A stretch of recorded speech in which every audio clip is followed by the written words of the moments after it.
EBS TV, television reloaded.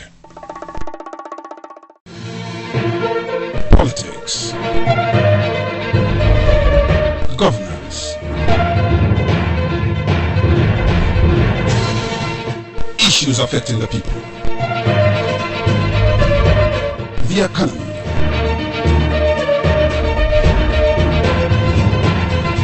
State in Focus, weekdays on EBS.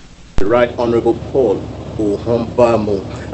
I'd like to welcome you to the program, sir. Thank you very much. Now, let's begin the program by looking at where we are now as a country and as a state as far as the coronavirus is concerned. In Nigeria, there has been 627 cases with 21 deaths and 170 people recovering from the virus. Let's start with the contact tracing, the suspected cases, the data evidence-based decisions that tells what should be done next. The issue of contact tracing and line listing is enlarged.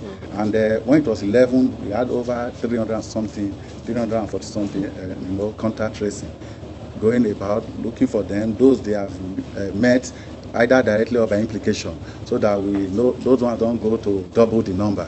These have been on, and of course, because there are people who will not readily come out or who will not readily present themselves for screening or testing. This is why the government of Edo are taking a further step of ensuring that there is massive screening, testing of the people. 4 new testing centers have come, machines, and the OSNs is for at least 500,000 minimum to be tested in Edo State. I think the screening exercise has started, because beyond contact tracing and line listing, even when people are hiding, but when people voluntarily go for testing, when they report, they are self-reporting, apart from self-isolation or social distancing, self-reporting is another important thing. When you come out and you say, I want to be tested for this, the governor has said within a few weeks, he wants to do a minimum of 500,000. In area of contact tracing, line listing, the government has done a lot.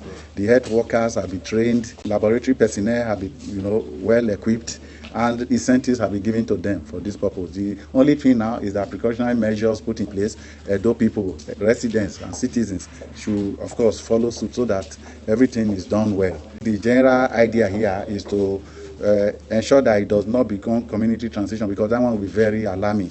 When you read out the figures, over 2 million in the world, and you know what that means, and the number of deaths alarming, because this coronavirus, as someone has described, invisible war we are fighting. The enemy is invisible but real, because when death comes knocking, it is equivalent to death. As I have told people in other fora, upon the purple water of death lies both the victor and the vanquished. It does not select who it's attacking, and this is why both the high and the low, it's like scepter and crown will both stumble, and the dust be equal made. This is what is happening with COVID-19, and the governor has done this in a general, honest thought and common good to all, without bringing politics into it. State in Focus, weekdays on EBS. We just saw, Honorable Commissioner, the isolation center and the some of the relief efforts the government is putting in place to ensure that this situation is at least cushioned as best as possible. Just yesterday we heard that a curfew, the state government has imposed a curfew in the state, and it will take effect from today, 7 p.m. today, and right on to 6 a.m. tomorrow morning, and it's going to be so every day for the next couple of days.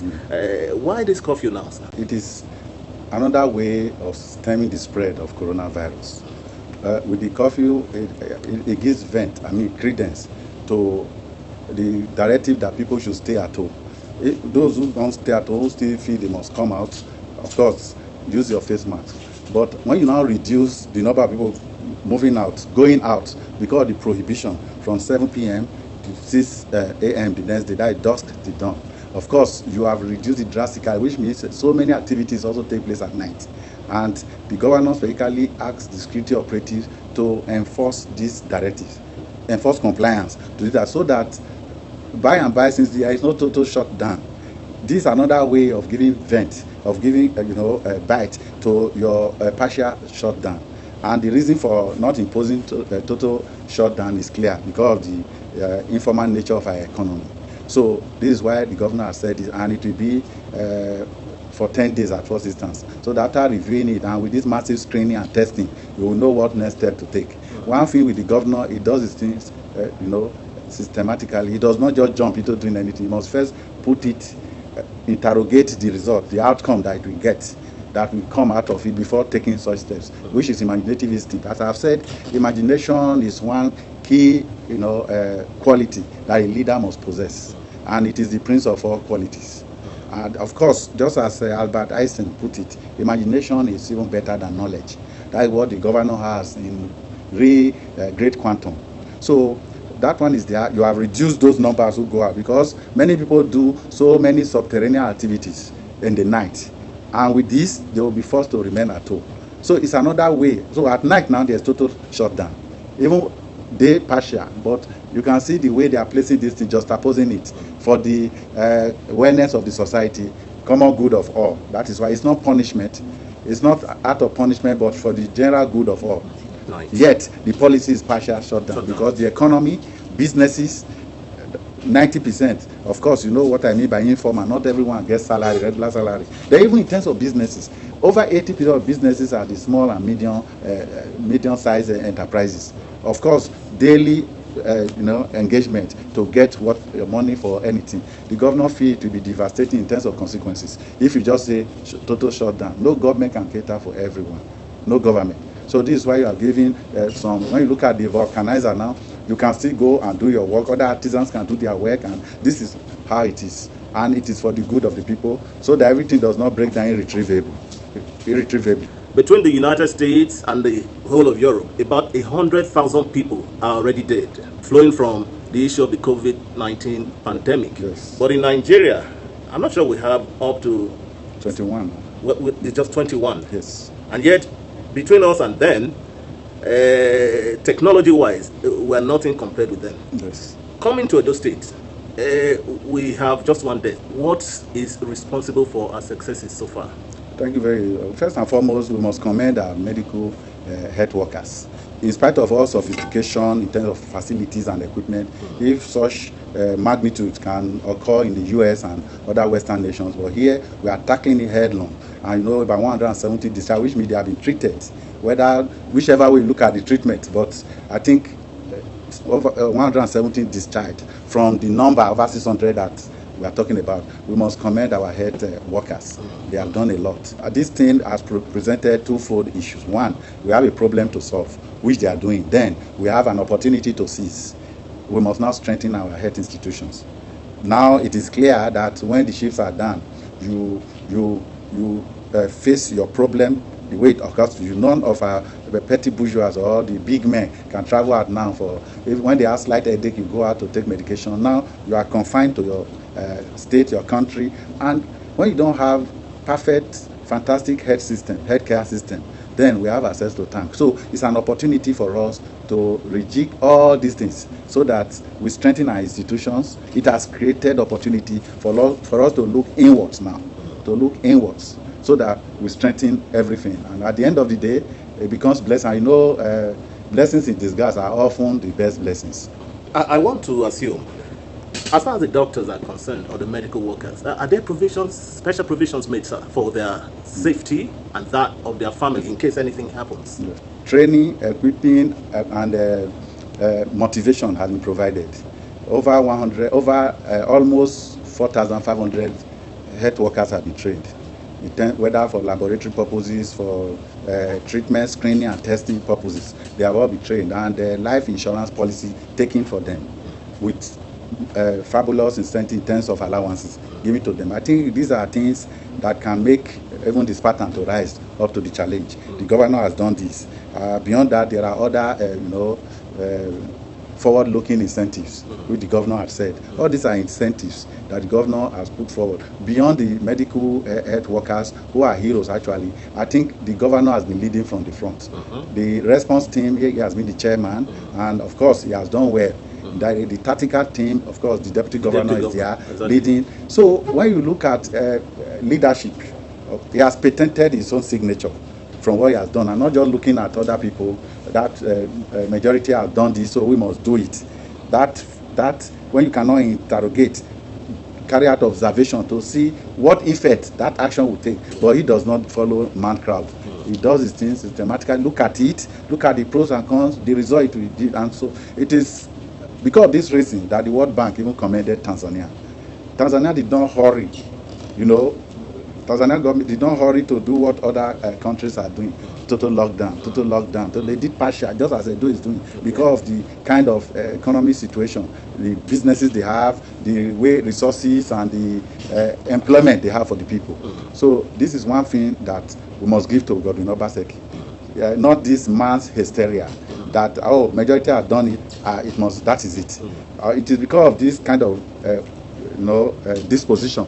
You know, the late Senegalese president, philosopher and poet Leopold Sédar Senghor even put it that emotions is for the Africans and reasoning for the Greeks. So we must reason, and Obaseki reasons, and this is where he is above his contemporaries.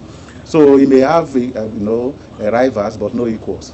So, all right, you're watching Straight in Focus. I'm Osage Asabo. Our guest, if you're just joining us, is the Honorable Commissioner for Communications and Orientation, the Right Honorable Paul Ohonbamu. We've been speaking on COVID-19 pandemic, the effort made so far by the state government to tackle it, the successes so far recorded, and the challenges. State in Focus, weekdays on EBS. There's no art to tell the mind's construction from the face. There's no way you can tell from the face by just looking at somebody whether or not the person is already infected. And one person, if that person is infected, he goes, especially if it's a prominent person, goes to relate with his folks. Yes. And each of those folks, if they are up to 20, each of those 20 relates with another 40, those 40 relates with 400. Now, this is community spreading. How do we checkmate this? Thank you very much. When the directive came that the stay-at-home order, it was for that purpose, because the governor realized that we are communalistic people. And you know, there's always community with proximity. So stay at home rather than going, the virus does not work. It is human being that move it. So when you are at home, the proclivity, tendency of infecting other people will be reduced. That's just why the governor said stay at home. And to even make it meaningful, say, for those who are vulnerable, if it's because of that, those who are the poorest of the poor, who are highly hit by the socioeconomic formation, that is the macroeconomic imbalance. People can no longer fend for themselves. Those who are physically challenged, those who are depressed through and through, there are released, food items that will come to you. And bought at first instance 90,000 items. That is the first phase, which they have distributed. And for it to have real meaning, because since he is not making it political, this is devoid of politics. The governor said, having had meetings with religious leaders, traditional rulers, community heads, and all social civil society groups, said these things must be handled by religious leaders of churches, mosques, traditional rulers, and the rest, those who know those who are really in need, the poorest of the poor in their various communities. So no politician was involved. They did this, and all to prove a point that he does these things the way it should be. And for one or two persons who try to, abuse the process, of course the governor said such a person must be prosecuted, and when found guilty, culpable, he must be jailed. That is the nature of the God. He does not spare anybody. He wants sanity, he wants hygiene in governance, and of course that is the way it should be. And this is why he also has so many people opposing him. Of course, these are natural Luddites, those who are conservative to change, but change has come, because the only thing that is that even the law will pass. The 18th century American jurist Roscoe Pound even said it. Even though the law must be stable, it must not stand still. So he said. So even the law, he said, society is evolving, and we are just fortunate now to have a governor like Obaseki, who wants to make Edo State, compared to other states, neighboring states, where you know the non-gas in America. You have a wall separating the non-gas Arizona in America and the non-gas Sonora in Mexico. They are the same. But why those in Mexico only earn 1/3 of what the ones in America earn? You ask why? Because of the all-inclusive economic system, development, their rule of law, and the law itself does not only exist but taken for granted. This is what we have in Edo today. That's why you don't just commit infraction and go free. Obaseki will tell you, no, a man who sleeps on the laps of Delilah must not expect to wake up in the bosom of Abraham. So your action must be in correlation with the results. So when you do anything that demands condemnation, that demands punishment surely must come. This is what has been going on. So all these things are geared towards changing the narrative in Edo State. and he has done it successfully. Changing the narrative. That old order is broken, supplanted by new order, and whether you like it or not, everyone is now internalizing it. That Godwin Obaseki is somebody who is strict in terms of wealth creation, because his activities can render bees honeyless. In other words, if wealth creation and job creation, they are Olympic events, Obaseki will win gold. And you can see it the way it's going. Not everybody will be happy, and of course, the utilitarian value of governance, as put forward by Jeremy Bentham, is greatest happiness for the greatest number of people. He has achieved that. So when he said 90,000, of course we have captured over 50,000 because you can't get 100% even in distribution. It's an impossible 100, but when you get 80% of an impossible 100, you have done well. And another phase will come. So what I want to tell Edo people is to keep faith with their son. Obaseki is their son, their brother, their servant, who is serving them and ready to serve them. He has a lot on ground and he wants to complete. So coronavirus came, he has said, let's put politics aside, let's face this headlong. The advantage he has is that Edo State was the epicenter then in Lassa fever. So some of these equipment structures are already there. The Irua Specialist Hospital, he was the one who gave them a lot of equipment. Even though it's a federal institution, there he showed that it's a governor without boundaries. He did not say, no, it's outside my area of jurisdiction or commitment. He did that. And now, we are still doing this in partnership, collaboration with Irua Specialist Hospital, Nigerian Center for the Disease Control, World Health Organization, UBTH, and all, including security agencies. Because it is this coalition that can make things work. Collaboration makes things easy. He even called upon well-meaning Nigerians, those who have, to also help the have-not. So apart from these 90,000, many people, he acknowledged them, and I hereby acknowledge them too. They have been providing, assisting with cash and all other things, so that there is no government that can take care of everybody in this time of crisis. Even Lagos State, with all the support they have gotten, of course, with over 22 million, they have only pictured 200,000, which they are raising, families, homes.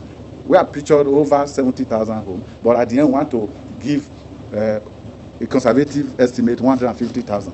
I want to tell you that he's still on top of the situation, and he wants to fight it. We will fight, succeed, and still be alive. Plagues have happened in history, and plagues have come to an end, and humans survive. So together we will prove once more that Plato was wrong when he said, only the dead have seen the end of war. In this case, we will be living and we will see the end of this war. Because this one is not a battle but war. I'm almost tempted to clap for you, if not that we're on air, because I'm almost taken in completely by what. But State in Focus, weekdays on EBS. But sir, you mentioned a while ago the fact that there is need for collaboration, and I know the state government has been doing quite a lot. Yes. How successful has it been? Yes, thank you very much. People who see this disease, this war, as an all-inclusive one that will attack anybody, no matter your race, your party, they have come out to collaborate. But of course, you know that many people will see it as take a political angle to it, to say, oh, we are doing this and that. But whatever it is, we are not really bothered, because the governor has said he wants people to join him. One thing you must know is that the virus is neither a juryman of the ballot nor a beautiful bride of democracy. It does not know PDP. It cannot recognize APC, cannot recognize AD, any political party. It attacks the way it comes. So this is why everyone must put politics aside and partner with the governor. At the end of the day, when the history and records is being put for, because the judgment of history is never subjective and cannot be rigged. As it is today, history will absorb Godwin Obaseki. So when the history is being written, your role will be, clearly put down that, oh, this is a man who was not in the party or who was not for, but for the sake of this war, he teamed up. I told you it was Caesar, Crassus, and Pompey who formed a triumvirate to govern Rome from behind the scenes. As powerful as the three were, they saw the need for collaboration, and they invited Marcus Cicero. If you must have fine republic in Rome, come and join us, let's work together. From different, you get what I'm saying, different background, they had to. That is the essence of collaboration. And Cicero mentioned later in his book, How to Rule a Nation, that a good politician must sometimes swallow his pride for the greater good. So there's no use taking it to a point of absurdity that, oh, governor has failed. This is not the time to play politics. Governor cannot fail if he has not failed in terms of provision of infrastructure. in terms of education, in areas of job creation, and making so many young people now breadwinners, unlike when they were beggars of bread. Is it a war against coronavirus that is ravaging the entire world that you will use as indices to mark or to write his testimonial? So this is the time for everyone to come together and work for the good of Edo people. Because the governor has said he is doing it in a general honest thought, and I know that for sure, and common good to all. Other people must also come up to do same, because politics is an act of the possible and not a battleground of absolutes. You don't hold tenaciously to one position and say, no, this is after this war, we'll come back because there's life after coronavirus. State in Focus, weekdays on EBS. Sir, just for the road, in terms of governance, they say there's a difference between human beings and being human. How do you see this when you have to relate it with the style of governance of our dear governor, Godwin Obaseki? Thank you very much. You know, the style is the man. I told you earlier on that a good leader must patent his own signature. He has done it a lot. To write a proper testimony on this, the Libya returnees will be the best set of people, because putting politics aside, you saw the way he took care of them, the profiling and the allowances that we give to them. Even in this relief distribution, they are captured. The Attorney General of the state and Commissioner of Justice distributed the one for the returnees. So that is his nature. He brings humanity into being. And of course, the fact that you are a human being does not mean that you are humane. So it's just, let's take it further. The fact that we have democracy, that does not mean we have Democrats. The fact that we have government does not mean that there is good governance. And the fact that we have rule of law does not mean that the laws are good. When you look at it like that, Obaseki is a shining example of who a governor should be and what a governor should do for the people, so that at the end of the day, the people can themselves say, here was an Obaseki, when comes such another. Thank you so much for coming on the program today. State in Focus, it has been with our dear Honorable Commissioner for Communications and Orientation, the Right Honorable Paul Ohonbamu. My name is Osage Asabo. I thank you for watching this program. It will be on every day, Monday through Friday, from 10 a.m. to 11 a.m. I hope you had a good time. Politics, governance, issues affecting the people, the economy,